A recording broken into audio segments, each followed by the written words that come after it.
अब हम बात करने वाले हैं, क्या बात करने वाले हैं, बात करने वाले नहीं है, हम क्वेश्चन सॉल्व करने वाले हैं। इन टेक्स्ट क्वेश्चन ऑफ एनसीईआरटी हमारा इलेक्ट्रोकेमिस्ट्री चल ही रहा है और आप एलएसएस कर रहे हैं। Like share subscribe. अब बस जुट जाइए पढ़ाई में, अच्छे से क्वेश्चन बना लीजिए जितना हो सके, पढ़ लीजिए।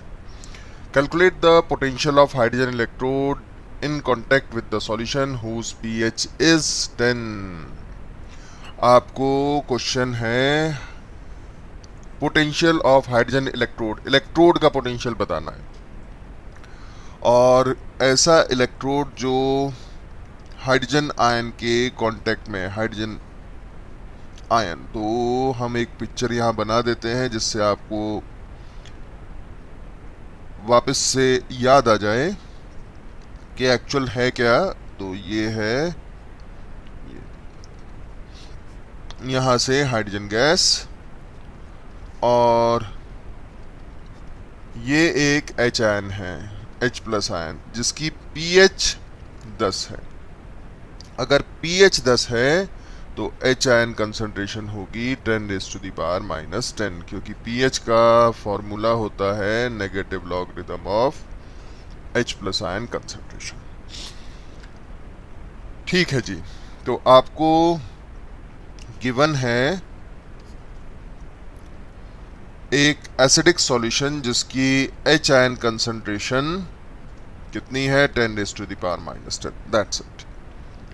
और स्टैंडर्ड वैल्यू हम जानते हैं, E not of H plus ion to H2 की वैल्यू होती है 0। लेकिन आपको E नॉट नहीं, E निकालना है। किस रिएक्शन के लिए? इस रिएक्शन के लिए, यहां के लिए। अब रिएक्शन बैलेंस होनी जरूरी है। अब it is up to you, चाहे तो आप यहां 2 से मल्टीप्लाई कर दें या हाफ लिख दें। आप ऐसे लिखेंगे तब भी कोई फर्क नहीं पड़ने वाला। इन दो में से कोई इक्वेशन लिखेंगे आपको आंसर सेम आएगा। तो E of H plus 2H2 आपको निकालना है। हाफ H2 लिख दीजिए या 2H plus is equal to E not of H plus H2 minus 0.0591 by, अब अगर पहला इक्वेशन यूज करते हैं आप तो by 2 log base 10। Hydrogen gas का प्रेशर नहीं दिया तो दैट इज ट्रीटेड एज 1, यानी प्रोडक्ट। रिएक्टेंट हो गया H प्लस आयन का स्क्वायर। ठीक बा? तो अब E not of H plus H2 minus 0.0591 by 2, अब माइनस को कर दिया हमने प्लस, लॉग बेस 10, और ये H प्लस का होल स्क्वायर हो। और अगर आपने ये इक्वेशन यूज करते हैं तो E of H plus of half H2 is equal to E not of H plus plus half H2 minus 0.0591 by 1 log base 10 1 by H plus, ऐसे आएगा। माइनस को प्लस कर दें तो E not of H plus 2 half H2 minus की जगह हो गया plus 0.0591 by 1 log base 10 H plus. अब ये हम जानते हैं, यहां पर हम लिख देते छोटा सा कि log m raise to the power n होता है, तो ये बन जाता है ना n log m, तो ये 2 आगे आ जाएगा, ये वाला जो 2 है ये आगे आ जाएगा, और इस 2 से ये 2 कैंसिल हो जाएगा, यानी आपकी ये इक्वेशन और ये इक्वेशन एक जैसी बन जाएंगी, तो आंसर भी सेम आएगा। थोड़ा सा जगह बना लेते हैं, जगह अपने लिए बना लेना बहुत ज़रूरी है बेटा। तो अब ये हो गया 0 minus 0.0591 by 1 log base 10 1 by 10 raise to the power minus 10। ठीक बा? और अब इसको लिख देंगे हम, माइनस की जगह कर देते हैं प्लस 0.0591 बाई 1 लॉग बेस 10, और ये ऊपर चला जाएगा 10 raise to the power minus 10। ठीक, और ये फिर वैल्यू आगे आ जाएगी, आगे आएगी तो आपको अब मिल जाएगा यहाँ से माइनस 10 इंटू 0.0591, log 10 की वैल्यू 1, तो ये हो गई 0.591 वोल्ट, वो भी नेगेटिव। दैट्स इट, ऐसे सॉल्व करना है। तो अब हमने सीख लिया कम से कम कि हम इक्वेशन को बैलेंस करें, उसके बाद आंसर सेम आएगा। Calculate the EMF of the cell in which the following reaction takes place. E not cell आपको दे ही दिया है, तो व्हाट इज गिवन? गिवन है हमारे पास ये सेल, और बैलेंस सेल दिया है आपको। ई नॉट सेल है, तो गिवन में हमें सेल दे दिया है। सेल गिवन है, जो हम लिखें तो निकल से निकल +2 बन रहा है, एनोडिक हाफ सेल और सिल्वर आयन से सिल्वर बन रहा है। रिएक्शन बैलेंस ऑलरेडी करके क्वेश्चन में दी है, आपका आधा काम कम कर दिया। तो नंबर ऑफ इलेक्ट्रॉन एक्सचेंज कितने होंगे? 2 होंगे जी। निकल से निकल +2 बन रहा है, 2 इलेक्ट्रॉन का लॉस, और 2 सिल्वर आयन 2 इलेक्ट्रॉन लेकर 2 मोल्स ऑफ सिल्वर सॉलिड में कन्वर्ट हो जाएंगे, सिल्वर मेटल में कन्वर्ट होंगे। तो अब हमें फाइंड क्या करना है जी जनाब? हमें फाइंड करना है ई सेल, ईएमएफ, ये देखो लिखा है, ई सेल निकालना है। तो कोई बड़ी बात नहीं है। सॉल्यूशन क्या होगा इसका? सॉल्यूशन होगा E cell is equals to E not cell minus 0.0591/2 log base 10। Product side ये हो गया जी, तो निकल +2, रिएक्टेंट साइड हो गया Ag प्लस आयन का square, stoichiometric coefficient goes to power. E not cell है 1.05, दी है वैल्यू, ये रहा 0.0591/2 लॉग बेस 10। निकल आयन की कंसंट्रेशन कितना दिया है? 0.16, और सिल्वर आयन है 0.002 का स्क्वायर। भाई देखो, इससे आगे तो गणित मैथ्स लग गई, वो आपको स्वयं ही सॉल्व करना होगा। ठीक है, हम तो आंसर लिख सकते हैं, थोड़ा सा बता सकते हैं और थोड़ा छोटा कर देते हैं इसको, 0.0591/2 लॉग बेस 10 0.16, इसको लिख सकते हैं 2 × 10⁻³ का स्क्वायर, ऐसे। ठीक है, कोई डाउट तो नहीं? अब ये -3 का स्क्वायर, यानी ये हो गया आपके पास 1.05 - 0.0591/2 लॉग बेस 10, ये हो गया 0.16/4 × 10⁻⁶। -3 का स्क्वायर था, -6 बना, ऊपर चला गया, 6 हो गया। ठीक है, और अब हम is equal to 1.05 - 0.0591/2 log base 10। अब ये हम 4 कर दें तो ये डेसिमल हटा देंगे, ये काट देंगे, तो 4 × 10⁻⁴। अब सॉल्व कर लीजिएगा आप। तो ई सेल कितना हो गया?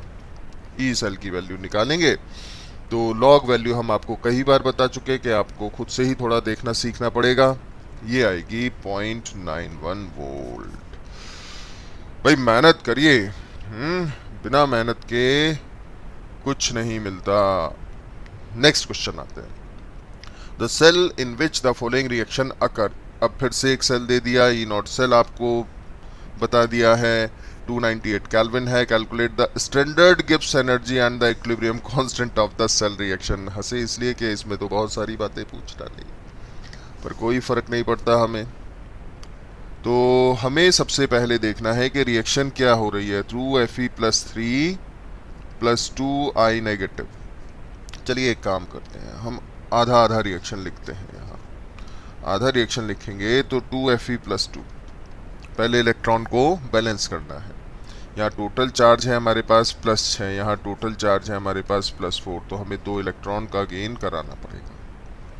दूसरा जो रिएक्शन दिया है वो है 2I नेगेटिव से I2। यहाँ टोटल -2 है और यहाँ टोटल 0 है, तो यहाँ आपको 2 इलेक्ट्रॉन का लॉस कराना पड़ेगा। मतलब n की वैल्यू निकालने के लिए हमने रिएक्शन को लिखा, तो हमें यहाँ n गिवन है, n की वैल्यू 2 है, इनडायरेक्ट गिवन है।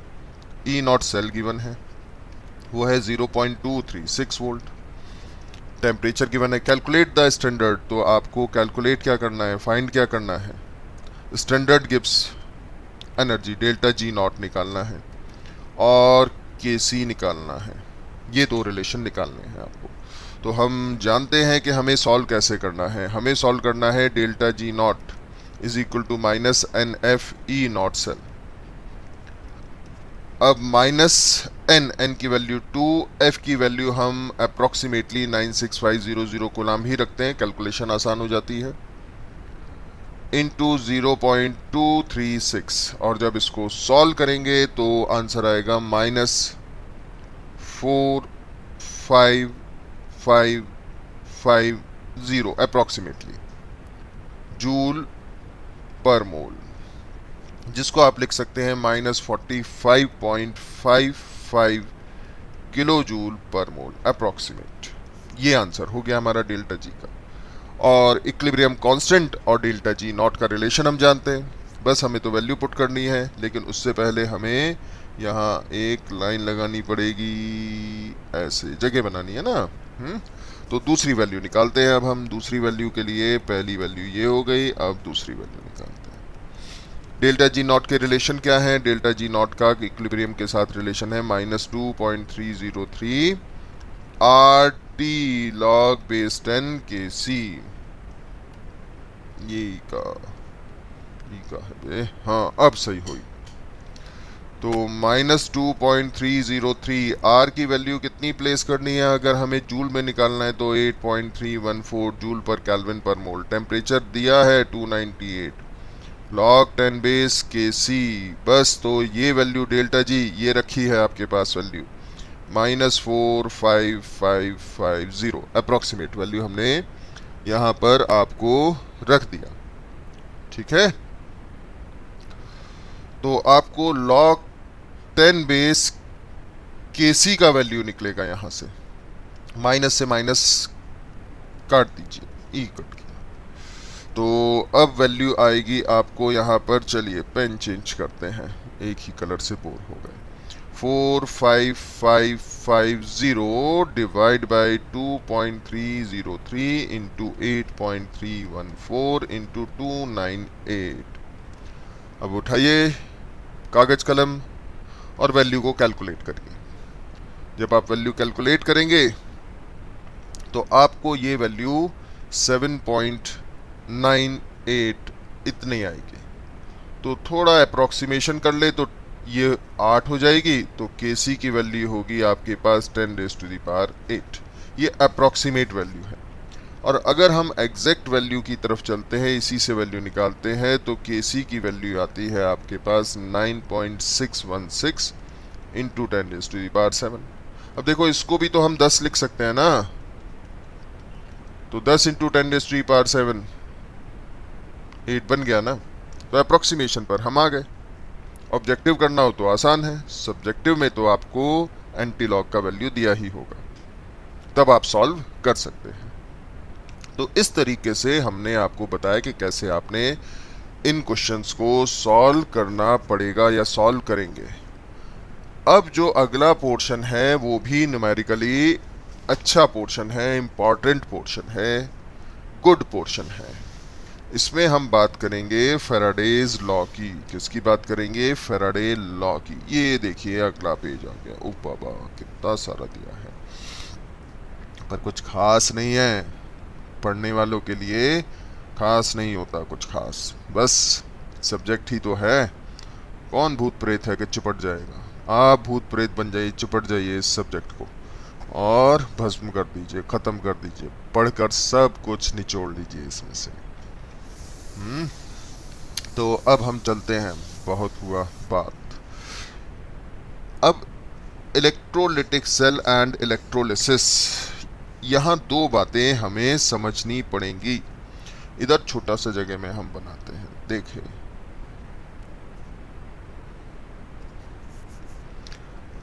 जैसे अगर हम मान लें कि हमारे पास यहाँ एक और एक ये दो हमने यहाँ प्लेट लगा दिया और इसको बाहर हम किसी एक्सटर्नल बैटरी से कनेक्ट कर दिया और अंदर यहाँ एक सॉल्यूशन को फिल कर दिया।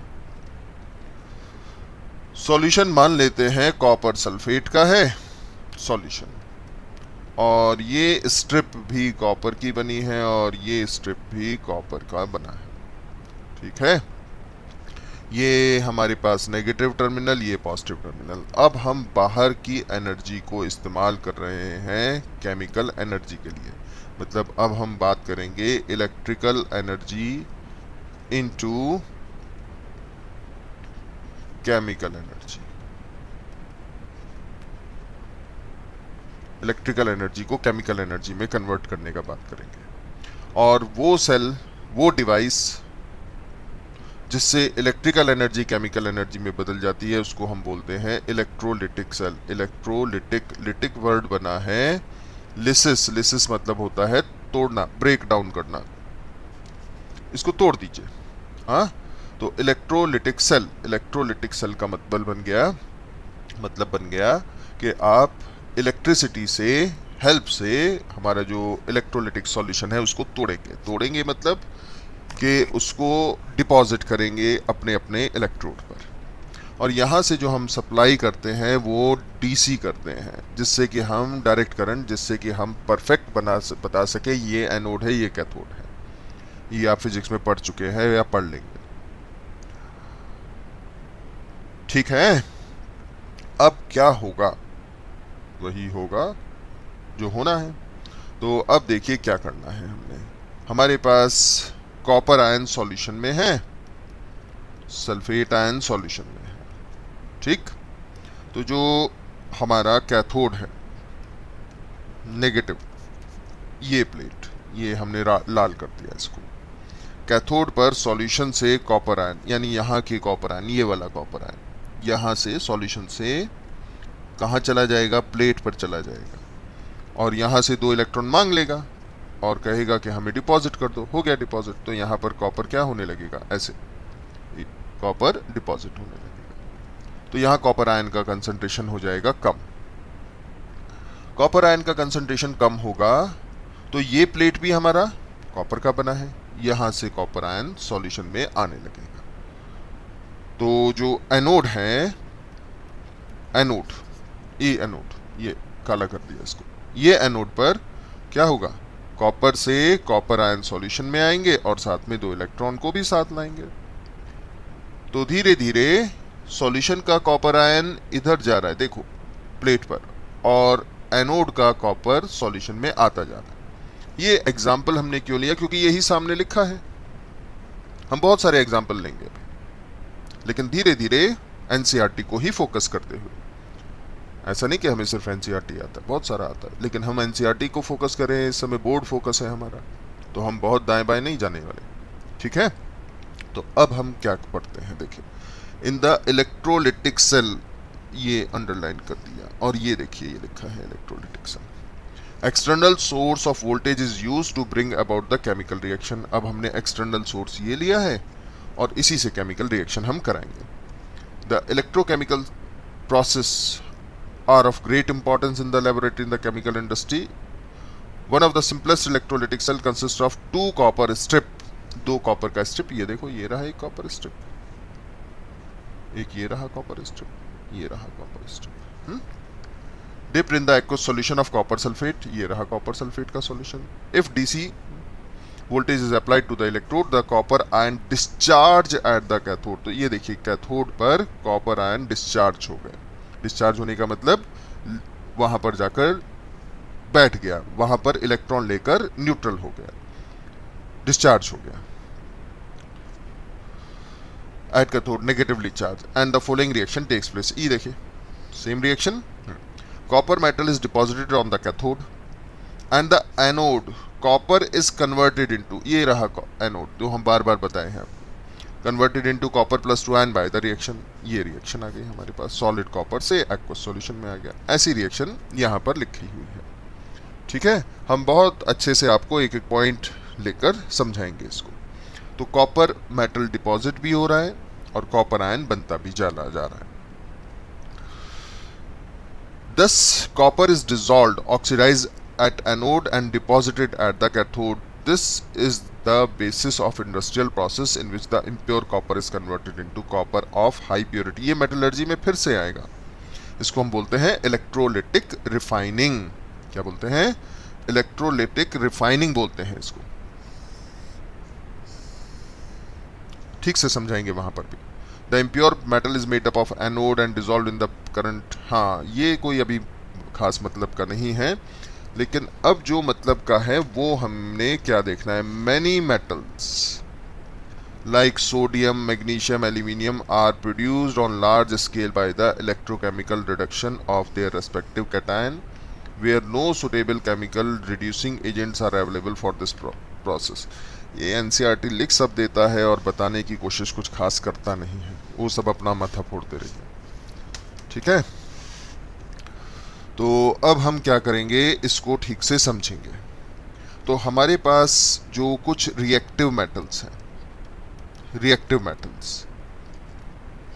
मेटल्स लाइक हम लें सोडियम आयन, लाइक हम calcium ion, like magnesium ion, aluminium +3 ion, जिनका ऑक्सीडेशन पोटेंशियल हाई है या रिडक्शन पोटेंशियल लो है देन द वाटर। जिनका ऑक्सीडेशन पोटेंशियल या रिडक्शन पोटेंशियल लो है देन द वाटर के कंपैरिजन में जिनका इलेक्ट्रोड पोटेंशियल या पोटेंशियल जो हमने आपको सीरीज लिखवाया था ना, एनसीईआरटी में दिया हुआ है, उसके हिसाब से। तो अगर हम यहाँ पर देखें तो सोडियम आयन अगर इलेक्ट्रॉन गेन करता है तो बदल जाता है किसमें? सोडियम में, और इसका E0 RP कितना आता है? -2.71 वोल्ट। अगर आप एल्यूमिनियम +3 ले लें, 3 इलेक्ट्रॉन लेगा और बनेगा किसमें? एल्यूमिनियम में। एल्यूमिनियम में बदलेगा, और इसका E0 RP कितना है? इसका है लगभग -1.66 वोल्ट। इसी तरह से कैल्शियम और मैग्नीशियम का भी होगा, और इसको आपने कंपेयर करना है किसके साथ? वाटर के साथ। किसके साथ? यहाँ लिखा है ना, लार्ज स्केल वाटर के साथ कंपेयर करना है। वाटर हो गया 2H2, इसको 2 इलेक्ट्रॉन दे तो ये बदलेगा H2 gas +2 times of OH negative aqueous, और इसका E0 RP आपको दिया है -0.83। और हम लेते हैं, मान लेते हैं हमने लिया silver ion plus electron gives you the silver metal. समझने के लिए इतना काफ़ी है। E0 RP की वैल्यू यहाँ पर आपको दिया है, आप बुक से देख सकते हैं 0.80 वोल्ट। अब आपको क्या समझना है कि ऐसा मेटल आयन, ध्यान से सुनिएगा, ऐसा मेटल आयन चाहे वो सोडियम हो, कैल्शियम हो, मैग्नीशियम हो, एल्यूमिनियम हो, जिनका रिडक्शन पोटेंशियल का वैल्यू वाटर के रिडक्शन पोटेंशियल की वैल्यू से कम है। देखो कम है ना, -2.71 -1.6। तो ऐसे मेटल आयन को हम इनके डायरेक्ट आयन से, नॉन एक्वस सॉल्यूशन से डिस्चार्ज कर लेते हैं, नॉन एक्वस सॉल्यूशन से।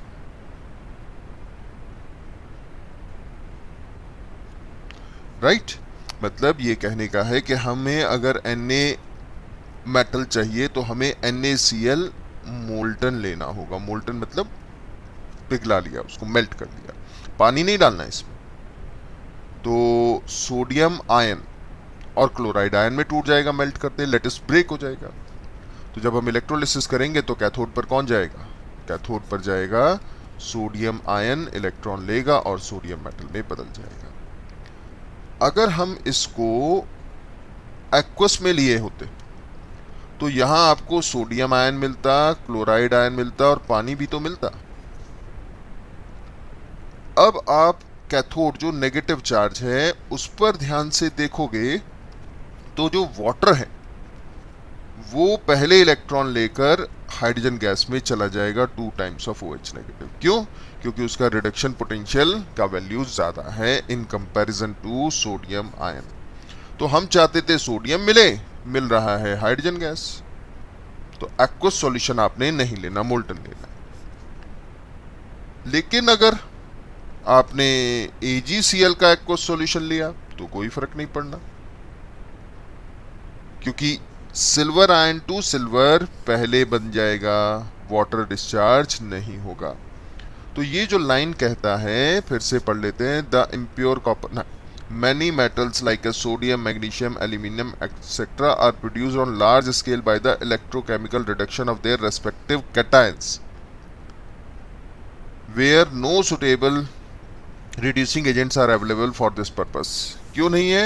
क्योंकि ये वाटर से पहले नहीं जाते, वाटर इनसे पहले जाता है, तो वाटर चला जाएगा रिडक्शन में। तो आपने क्या ध्यान, मोटा मोटी ध्यान रखना है, इस वैल्यू को ध्यान रखना है, और इस वैल्यू से जिन मेटल आयन के रिडक्शन पोटेंशियल कम होंगे तो पहले आप वाटर को डिस्चार्ज करेंगे, हाइड्रोजन निकालेंगे, मेटल नहीं।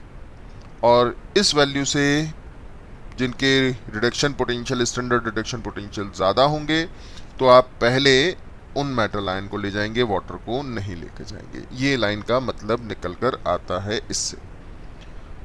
और ये वैल्यूज आपको गिवन होंगी, और नहीं तो थोड़ा सा आपको इलेक्ट्रोकेमिकल सीरीज में कुछ मेटल याद करनी पड़ेंगी। जैसे अगर हम देखें, नीचे से ऊपर की तरफ चलें, अगर हम इलेक्ट्रोकेमिकल सीरीज में, तो हम आपको ये नहीं कह रहे कि हम बहुत अच्छे से आपको बता पाएंगे, तो हम लिखें लिपो काना मगल मंजन क्रोफे कैडनी टिन। लिपो काना मगल मंजन क्रोफे कैडनी टिन, ये सभी की सभी मेटल आयन H प्लस से नीचे पड़ते हैं, चाहे +2 हो, कैडमियम हमारे पास +2, आयरन +3 हो जाए, हमारे पास क्रोमियम +3 हो जाए, जिंक +2, मैग्नीज हमारे पास +2 हो जाए, एल्यूमिनियम +3, मैग्नीशियम +2, सोडियम +1, कैल्शियम +2, ये +2, ये +1। हाँ, एक गलती कर दिया, हाँ ये। तो ये अगर इलेक्ट्रॉन लेगा तो H2 में जाएगा, जिसका E0 Rp कितना आएगा, Rp आएगा 0 वोल्ट, और इन सभी का वैल्यू नेगेटिव होगा, ये मैक्सिमम नेगेटिव, और इससे ऊपर नेगेटिव वैल्यू कम होता जाएगा। वाटर कहाँ लाई करता है देखना है, वाटर लाई करता है हमारा एल्यूमिनियम और जिंक के बीच में, यहाँ लाई करता है, इधर कहीं यहाँ पर। तो बस एल्यूमिनियम से ऊपर आपको लिखना है ये वाला रिएक्शन, थोड़ा सा याद करा दिया हमने, ये मिल गया आपको H2 + 2 times of OH negative, और वैल्यू कितना मिल जाता है इसका, E0 Rp का -0.83 वोल्ट। ऐसे लिपो काना मगल मंजन क्रोफे कैडनी टिन एंड हाइड्रोजन, इस तरीके से आप याद कर सकते हैं। तो ये वाला जो मेटल है इससे नीचे, इन सब को आप एक्वस सॉल्यूशन में ना लेके जाएं, इससे ऊपर वाले को आप एक्वस सॉल्यूशन में ले जा सकते हैं, क्योंकि इन सब का वैल्यू, रिडक्शन पोटेंशियल का वैल्यू, जैसे इसका वैल्यू या इसका वैल्यू, सब वैल्यू माइनस में इससे बड़ा रह जाता है, या नेगेटिव वैल्यू अगर देखें तो छोटा रह जाता है। तो ये हम समझाना चाहते हैं आपको कि इन मेटल को आपको मोल्टन फॉर्म में लेना होगा, इनके सॉल्ट को, नहीं तो पानी चला जाएगा, हाइड्रोजन चला जाएगा डिस्चार्ज होने के लिए। अगर इससे ऊपर के हैं तो आप एक्वस सॉल्यूशन ले सकते हैं। चलिए जी, अब हम बात करते हैं आगे का पोर्शन में, और डिटेल में पढ़ाएंगे अभी इसको। Sodium and magnesium metals are produced by the electrolysis of their fused electrochlorides, and aluminium is produced by the electrolysis of aluminium oxide in the presence of cryolite।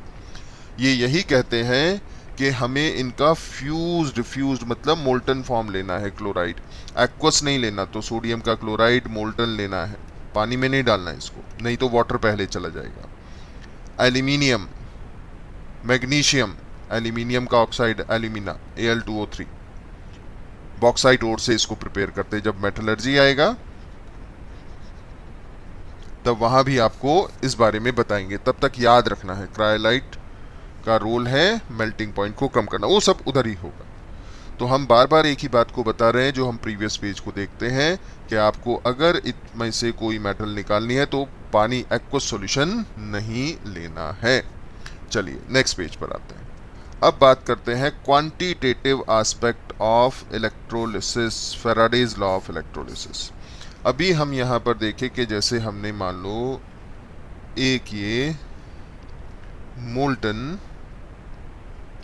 NaCl ले लिया, molten मतलब melt करके ले लिया, और यहाँ हम लगा दिए हैं ये एक इलेक्ट्रोड और ये दूसरा इलेक्ट्रोड, ठीक है।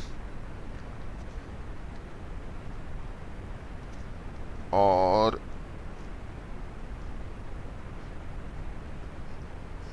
इधर बाहर बैटरी लगा दिया। तो मोल्टन का मतलब हो गया Na+ है और Cl नेगेटिव है, मोल्टन फॉर्म है। तो हम जान रहे हैं कि जो हमारा नेगेटिव है और पॉजिटिव है, मतलब जो कैथोड है उस पर कौन जाएगा, कैथोड नेगेटिव चार्ज है और वहाँ हमेशा रिडक्शन होता है। तो सोडियम आयन इलेक्ट्रॉन लेगा और सोडियम मेटल में डिपॉजिट हो जाएगा। एनोड पर हमेशा ऑक्सीडेशन होता है। एनोड ये पॉजिटिव चार्ज का है जहाँ एनायन जाएगा और कन्वर्ट हो जाएगा Cl2 में by the loss of 1 electron, ये गैस हो गया। तो अब कितना हमें सोडियम मेटल डिपॉजिट मिलेगा, कितना से मतलब उसका वेट या उसका मोल। हाइड्रोजन गैस कितना लिबरेट होगा, कितना डिस्चार्ज होगा, कितना लिबरेट होगा, चाहे उसका वेट ले लें, चाहे उसका मोल्स ले लें, और चाहे तो उसका volume in litre at STP निकालें। कुछ भी गैस के लिए तो कर सकते हैं। यहाँ इसका वेट भी निकाल सकते हैं इन ग्राम, यहाँ इसके मोल्स भी निकाल सकते हैं। तो कितना निकलेगा, कितना डिपॉजिट होगा, कितना गैस लिबरेट होगा, वो जो वेट है कितना मतलब अमाउंट, कितना वजन में, कितना वॉल्यूम में, कितना मोल्स में निकलेगा, उसको हम कहते हैं क्वांटिटेटिव, क्वांटिटेटिव। और इस क्वांटिटी को निकालने के लिए हमने फैराडे के 2 लॉ का इस्तेमाल किया, या फैराडे ने 2 लॉ दिए थे, Faraday's first law and the Faraday's second law. तो Michael Faraday was the first scientist who described the quantitative aspect of electrolysis. Now Faraday's law also follow from what has been discussed earlier. जो हमने पहले discuss किया था उसी में ही आएगा। After this extensive investigation on electrolysis of solution and melts of electrolytes, Faraday published was result in this one and following known as Faraday's 2 law of electrolysis. वो तो कब पब्लिश किया इससे हम लोगों को कोई मतलब नहीं है। चलिए अब Faraday's first law देखो, बिल्कुल एकदम Faraday first law क्या कहता है। Faraday first law कहता है the amount of electricity which occur at any electrode during electrolysis by a current is proportional to quantity of electricity passed through the electrolyte solution or melt। ये क्या बोल दिया भोकाली सा। नहीं, कुछ नहीं है, ये कहना चाहते हैं कि जो भी हमारे पास सब्सटेंस का वेट इन ग्राम डिपॉजिट या लिबरेट होगा, that is proportional to the amount of charge supplied through the battery. External source जो हम बैटरी लगाए थे ना, ये ऐसे फिर से बना देते हैं। आलस हम नहीं करते तो आप भी नहीं करिए। ये हमारे पास सॉल्यूशन ले या कोई मेल्ट ले, मेल्ट मतलब जैसे NaCl ले लिया, उसका मोल्टन फॉर्म AgCl का सॉल्यूशन। तो यहाँ से क्या हम चार्ज को सप्लाई करेंगे, कितना चार्ज सप्लाई करेंगे, कितना Q सप्लाई करेंगे चार्ज, उस पर डिपेंड करता है कि एनोड और कैथोड पर कितना कितना अमाउंट डिपॉजिट या लिबरेट होगा। और हम चार्ज Q जानते हैं is equals to I into T, जहाँ I होता है करंट इन एम्पियर, एम्पियर में लेते हैं, और T होता है हमारे पास टाइम ड्यूरेशन, कितनी ड्यूरेशन के लिए हमने वो करंट सप्लाई किया, और ये होता है सेकंड्स में। इसीलिए हम जानते हैं कि चार्ज का जो यूनिट है वो कूलम भी है और एम्पियर सेकंड्स भी है। कोई भी यूनिट हम यहाँ ले सकते हैं, कूलम ले सकते हैं या एम्पियर सेकंड ले सकते हैं। तो फिर से पढ़ते हैं, the amount of the chemical reaction occurs at any electrode during electrolysis by a current, तो कितना अमाउंट मिलेगा, ये किसके प्रोपोर्शनल होगा, current of the quantity of electricity passed through the electrolyte. तो कितना हम चार्ज सप्लाई कर रहे हैं, कितनी देर के लिए सप्लाई कर रहे हैं उस करंट को, उस पर डिपेंड करेगा। अच्छा, यहाँ proportionality constant weight in gram is equal to Z into I into T, ये बनता है। अब यहाँ Z क्या है, Z होता है इलेक्ट्रोकेमिकल इक्विवेलेंट या proportionality constant, constant of proportionality, electrochemical equivalent. Z is electrochemical equivalent, जो नेचर ऑफ इलेक्ट्रोलाइट पर डिपेंड करता है। अब ये हमारे पास Z का वैल्यू देखें तो Z आएगा W by I into T. तो Z is equal to I into T को अब हम थोड़ा और जनरलाइज करते हैं। If I is 1 ampere, ampere and T is 1 second, अगर समय 1 सेकेंड और करंट 1 एम्पियर हो तो I इंटू टी की वैल्यू कितनी हो जाएगी, यानी चार्ज हो जाएगा 1 कूलम। उस केस में हम लिख सकते हैं W और Z बराबर। तो हम electrochemical equivalent of the substance को ऐसे भी डिफाइन कर सकते हैं, it is the weight of the substance liberated or deposit when 1 ampere of current is passed, when 1 ampere of current is passed through the electrolyte for how much duration, 1 second। यानी 1 coulomb charge अगर हम supply करें, कितना charge, 1 coulomb charge हम supply करें, I into T 1 coulomb charge supply करें, तो जो भी वेट डिपॉजिट या लिबरेटेड होगा वही होगा इलेक्ट्रोकेमिकल इक्विवेलेंट। तो हम इसको अगला पेज पर नहीं, हम इसको ब्लैंक पेज पर समझाते हैं, आपको लिखते भी हैं। Electrochemical equivalent is the amount of substance deposited और लिबरेटेड। ये वो अमाउंट है, वो क्वांटिटी है जो डिपॉजिट हो गया, लिबरेट हो गया। ये मेटल है तो हम बोल देंगे डिपॉजिट, गैस बना है तो बोल देंगे लिबरेटेड। व्हेन वो जो बैटरी लगाए थे ना बाहर, उससे हम 1 एम्पियर का current, when 1 ampere current is passed through the electrolytic cell, जो हमारा इलेक्ट्रोलिटिक सेल है उससे हम 1 एम्पियर का करंट पास करें, और जो 1 एम्पियर है करंट है वो हम पास करें। तो अब हम इसको आगे बढ़ाते हैं, हम कैसे इसको देखेंगे। तो देखिए, अगर हमारे पास मान लें कि सोडियम आयन है, इसका एक इलेक्ट्रॉन दिया और ये सोडियम में बदल गया, अरे ये बन गया, और हम लिए यहाँ मैग्नीशियम +2 और 2 इलेक्ट्रॉन दिया और मैग्नीशियम बना दिया, ठीक है। अब इस सोडियम का वेट होता है एटॉमिक वेट 23 ग्राम और मैग्नीशियम का होता है 24 ग्राम, मतलब इसको आप 1 मोल कह सकते हैं और इसको भी 1 मोल कह सकते हैं। तो हम 1 मोल के लिए कितना मोल चार्ज देंगे, 1 मोल चार्ज, 1 मोल चार्ज। अब 1 मोल चार्ज का मतलब बना हमारे पास कितना, 1 इलेक्ट्रॉन का चार्ज है 1.6 इंटू 10⁻⁻16 कूलम, और 1 मोल कह रहे हैं -16, अरे मेरा दिमाग कहाँ चला गया, -19 कूलम, और 1 मोल कह रहे तो हमें 6.022 इंटू 10⁻23 से मल्टीप्लाई भी करना पड़ेगा। और जब हम इसको मल्टीप्लाई करते हैं तो हमारे पास अप्रॉक्सीमेट आंसर आता है 96500 कूलम, ये कूलम में था। और इसी क्वांटिटी को हम कहते हैं 1 फेराडे। क्या कहते हैं, 1 फेराडे। अब इधर देखो, हमें 1 मोल डिपॉजिट कराना था, तो 1 मोल के लिए आपको कितना चार्ज चाहिए, आपको चाहिए 2 मोल चार्ज।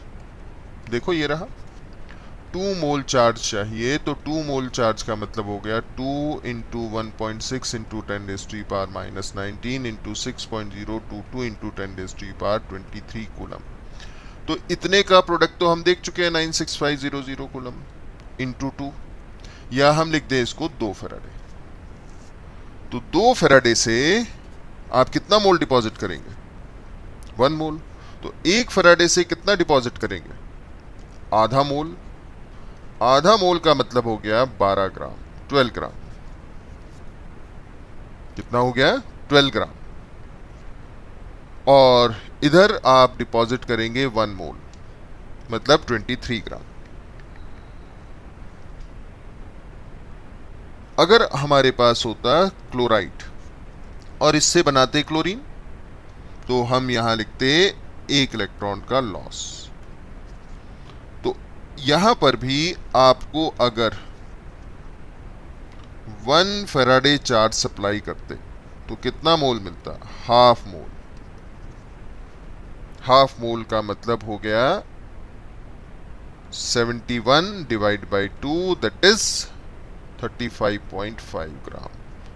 अब ये ब्रैकेट में या गोले में हम लिखें तो ये सब वेट 23 ग्राम इनके इक्विवेलेंट वेट के बराबर आते हैं।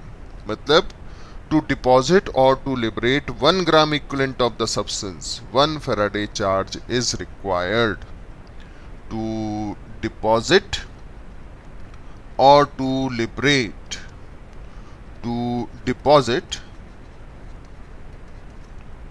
or liberate 1 gram equivalent 1 Faraday charge is required। 1 Faraday charge की हमें जरूरत पड़ेगी टू डिपॉजिट और to liberate 1 gram equivalent of the substance. मतलब हमारे पास weight in gram by equivalent weight which is equal to gram equivalent, जिसकी value होगी 1। तो हम लिख सकते हैं weight in gram is equals to equivalent weight when 1 Faraday charge is supplied। जब हम 1 फैराडे चार्ज सप्लाई करेंगे तो हमेशा जो वेट या सब्सटेंस डिपॉजिट होगा वो हमेशा कितने अमाउंट के बराबर होगा? इक्विवेलेंट वेट के बराबर होगा। तो हमारे पास अभी रिलेशन था that Z is equals to W by I T.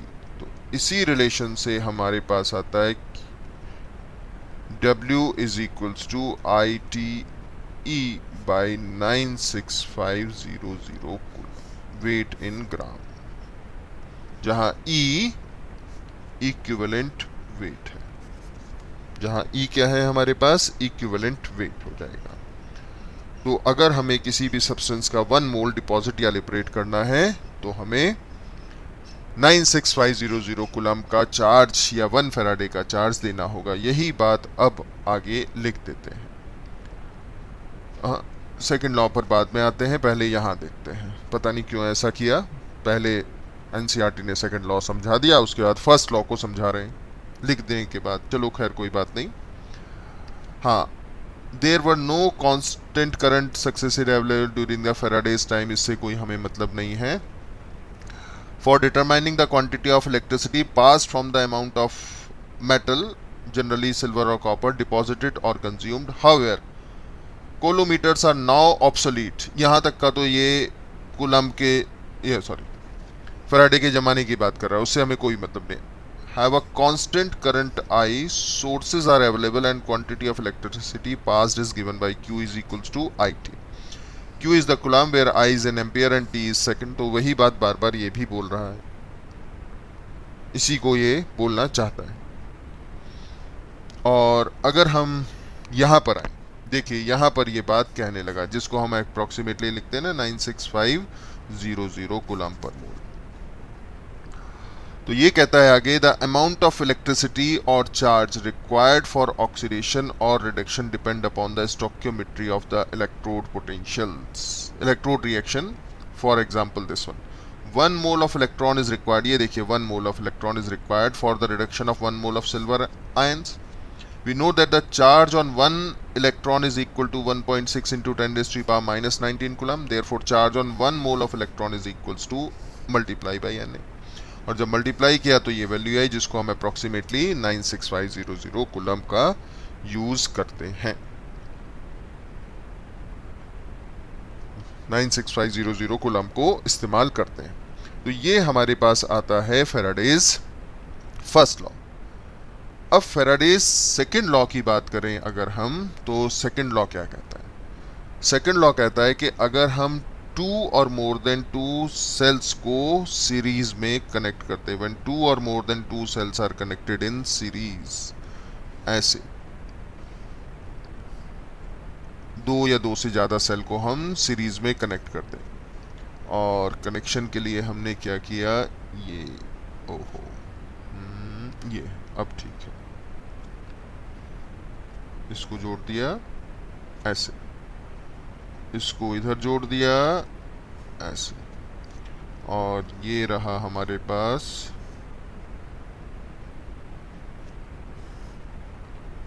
इस टाइप से. तो हमने 3 सेल को सीरीज में कनेक्ट कर दिया है. 3 सेल्स को हम कनेक्ट कर चुके हैं किसमें, सीरीज में. और हम जानते हैं कि अगर हम सीरीज में कनेक्ट करेंगे तो हमारे पास अमाउंट ऑफ चार्ज सेम होगा. Amount of charge will be the same. Series में कनेक्टेड है, अगर सीरीज में है तो चार्ज सेम होता है, यानी जितना चार्ज यहाँ है उतना यहाँ है, उतना ही यहाँ है. अभी हमारे पास रिलेशन था W is equals to ITE by 96500. तो हम जानते हैं I इंटू T बाई 96500 तो हो गया चार्ज. चार्ज हो गया जी, ये वैल्यू सेम है. तो हम लिख दें W by E is equals to constant. तो यहीं से सेकेंड लॉ आ गया. When we supply the same amount of charge through the cells which are connected in series, the ratio of the weight of the substance deposited or liberated is equals to या is proportional to their equivalent weight. क्या मतलब बना? अगर हम यहां लिखें कि हमारे पास है यहां AgNO3 का सॉल्यूशन, यहां लिखें कि यह हमारे पास है कॉपर सल्फेट का सॉल्यूशन, और यहां लिख दें हम हमारे पास है H2SO4 का सॉल्यूशन. तो इधर से कुछ सिल्वर आयन डिपॉजिट होगा, इधर से कुछ कॉपर आयन डिपॉजिट होगा, इधर से हाइड्रोजन गैस लिबरेट होगी.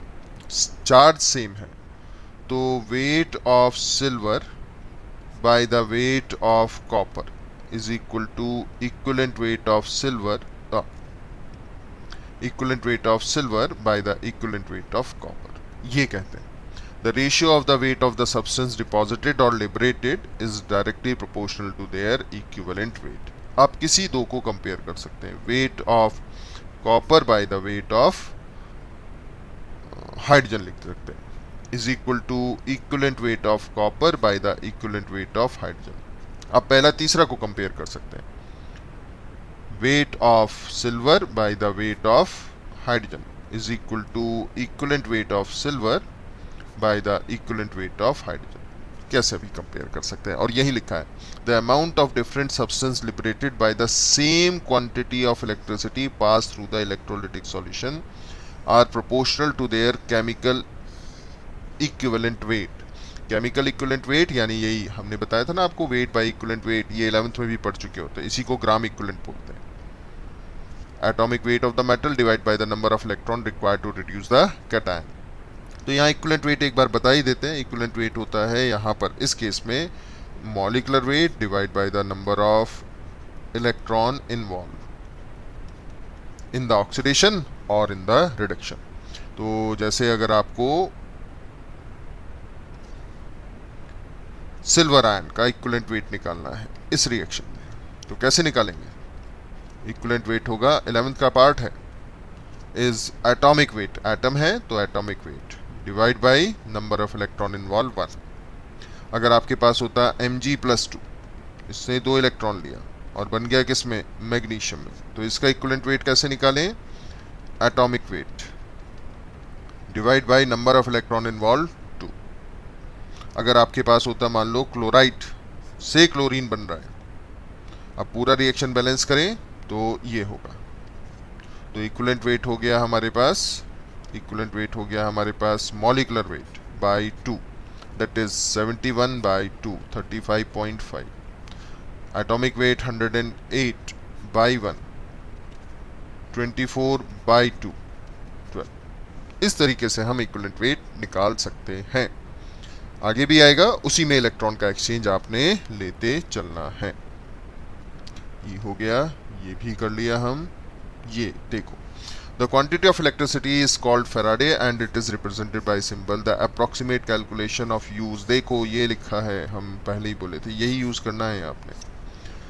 जैसे मैग्नीशियम के लिए आपको यहां पर 2 इलेक्ट्रॉन्स लिखा है और ये हो गया मैग्नीशियम सॉलिड। तो कितना मोल मिला? 1 मोल। कितना फैराडे चाहिए? 2 फैराडे। तो 1 फैराडे यानी 96500 कूलम से कितना मोल आएगा? आधा मोल आएगा। आधा मोल का मतलब 12 ग्राम। 12 ग्राम मतलब उसका इक्विवेलेंट वेट के बराबर। तो डिपॉजिट और liberate 1 gram equivalent of any substance, how much charge is required? 1 Faraday. इधर एल्यूमिनियम +3 देख लीजिए आप, 3 electrons gives you the aluminium solid. कितने फैराडे चाहिए? यहाँ 3 फैराडे चाहिए। कितने ग्राम के लिए? 27 ग्राम यानी 1 मोल के लिए। और इसका इक्विवेलेंट वेट निकालें तो कितना होगा? 27 बाई 3 दैट इज 9। तो अगर हम यहाँ 1 फैराडे चार्ज दें तो कितना आएगा? 3 फैराडे से 27 ग्राम, तो 1 फैराडे से 9 ग्राम, और 9 ग्राम ही क्या है इसका इक्विवेलेंट वेट।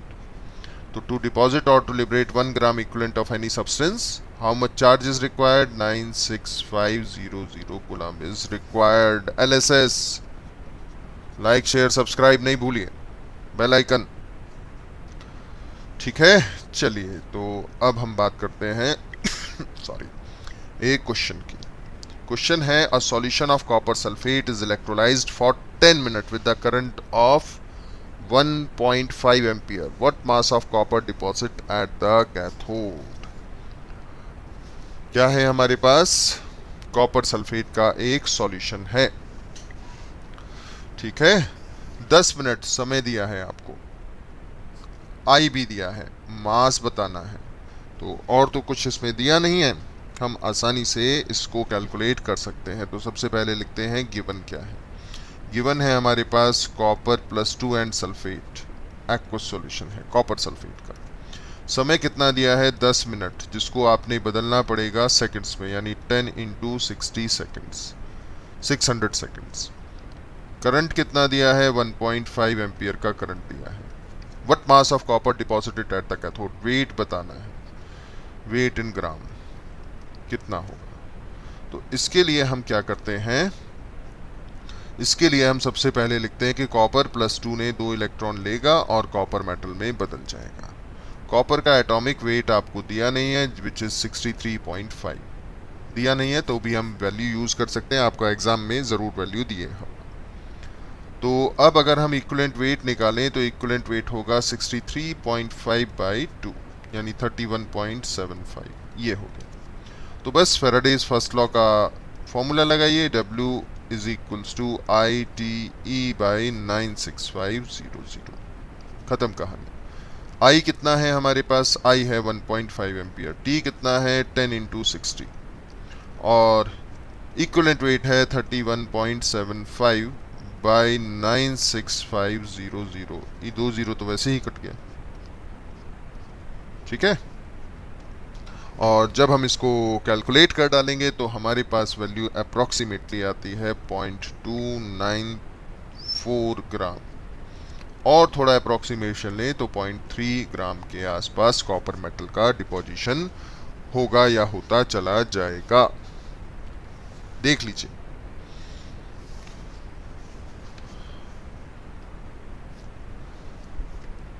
देख लीजिए एक बार, पॉज करके देखिए और अपने आप भी करने की कोशिश कीजिए, तब तो आप आसानी से इसको कर पाएंगे। और अगर आप थोड़ा सा ढीला पड़ जाते हैं तो फिर मुश्किल पड़ेगा भैया। हाँ, आपने करना ही पड़ेगा अच्छे से तैयारी। थोड़ा पॉज करिए, लाइक शेयर सब्सक्राइब करिए, थोड़ा मेहनत करिए, मेहनत से नहीं घबराना, there is no alternate of hard work. अब हम आ जाते हैं इसके बाद नेक्स्ट पार्ट पर। अब हम इन टेक्स्ट क्वेश्चन की बात करेंगे नेक्स्ट पेज पर। ये हमारे पास 3 क्वेश्चन हैं इन टेक्स्ट, देखिए क्या है। If a current of 0.5 ampere, if a current of 0.5 ampere is passed for,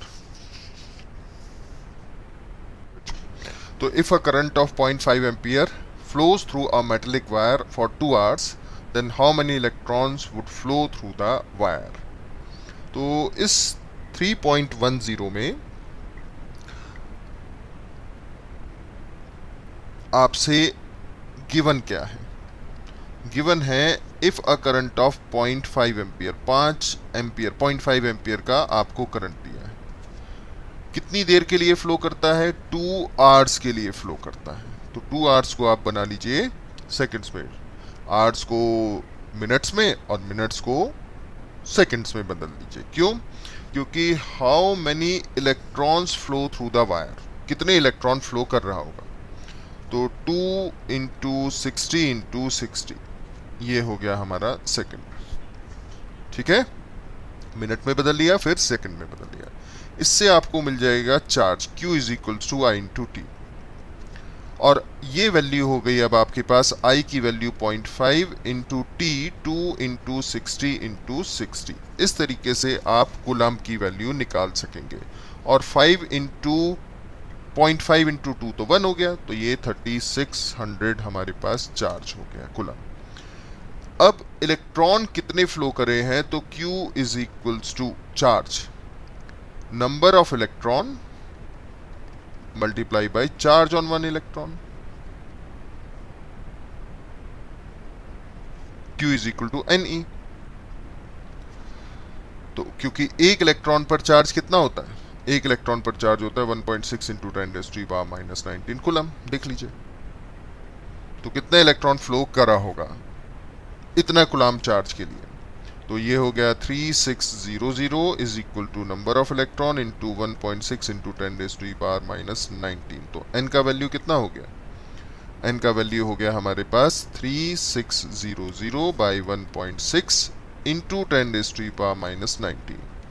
अब ये हो गया 3600 बाई 1.6 इंटू 10⁻+19, ऊपर पहुंच गया इतना सारा इलेक्ट्रॉन। तो यहां से नंबर ऑफ इलेक्ट्रॉन अगर हम निकालें तो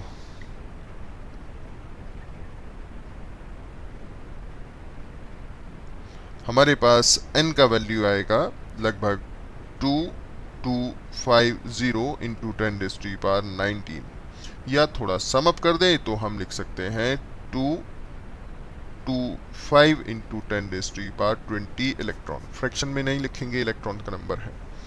इतना इलेक्ट्रॉन हम, या और सम अप कर दे 2.25 इंटू 10⁻22 इलेक्ट्रॉन। इतना इलेक्ट्रॉन को फ्लो कराना ही पड़ेगा हमें। ठीक है, ये तो आसान सा था, 10वां लेवल का सवाल था। कंसीडर द रिएक्शन, हम रिएक्शन को कंसीडर करते हैं और